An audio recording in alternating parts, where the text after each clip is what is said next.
Okay, so I guess I'm going to try to see if I can't say a couple of things to Matt, thou art that, who posted a video up earlier, and that video was called Philosophy and Democracy.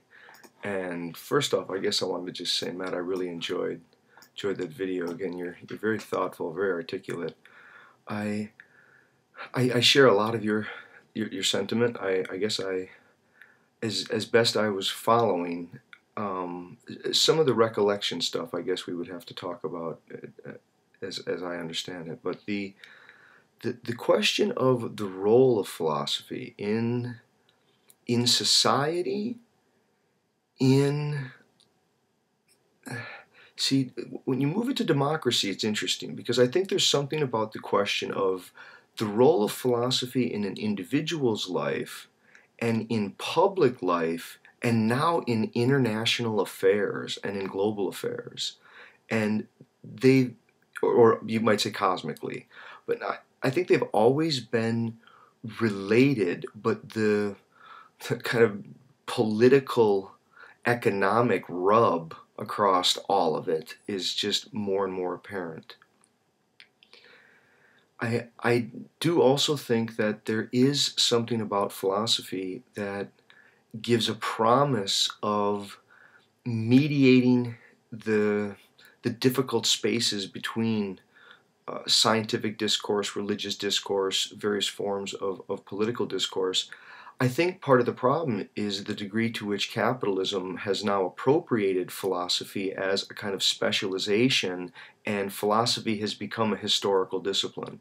It's it's largely historicized, and it became a canon, and now it's a bunch of people citing who cited who and who cited who, and which is very different than learning how to systematically wonder and to press imagination with rigors of logic to new possibilities, to whether those are possibilities of dialogue and reconciliation, or to new possibilities of questioning assumptions about who we are, about human possibilities, about different ways that people could navigate social obligations and social duties.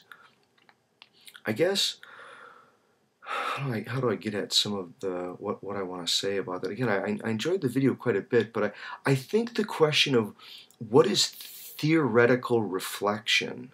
See, I think for me, I would want to ask: is there something like theoretical reflection, which is a process within philosophical discourse, but sometimes philosophy escapes even that. It becomes, dogmatic flag waving, and or it becomes insulated agreements between people who've already, they share so many assumptions that I guess the real kind of haggle can't go on.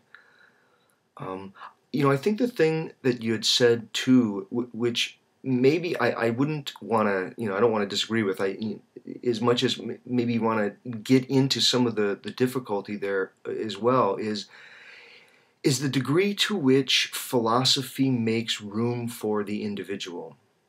Yeah, I think that there is something deeply, deeply right about to learn to think philosophically. To become philosophical is to learn to walk alone, and it's to risk a kind of sanity. I don't know. It's to risk,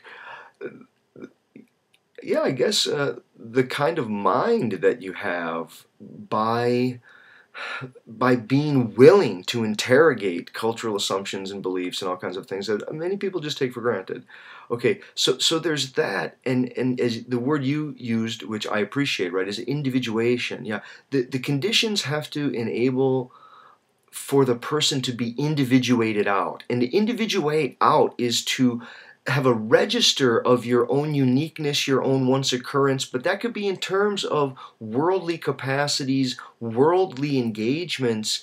It's at no point does it double back and reflect upon oneself as an object, that is, the self as recognized object. Because I think capitalism and fashion have appropriated so much more space for the emergence of the individual, and it's an individual that the person can recognize, right? I mean, if I'd use your language as I'm understanding it, Matt, it's sort of like this soul gives, in modern capitalism, the soul has been appropriated to pander to itself in terms of fashions that flatter itself, its sense of self-worth, its sense of self-esteem.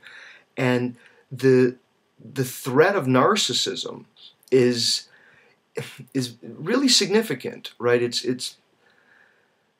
And the task, I guess, to how does one differentiate then between the kind of philosophical space that allows for, or well, I'll call it theoretical reflection, that allows for an individual to be capacitated in interrogating their beliefs, to open to alternative views, to bring rigor and demands of consistency, and without foolish consistency, to understand multi-leveledness of claims. I mean, there's so many different dimensions that are going on, and to liberate a kind of subjectivity there, but it's not the pandered to self-flattering sense of self that emerges with what has come to be this sort of capitalized democratic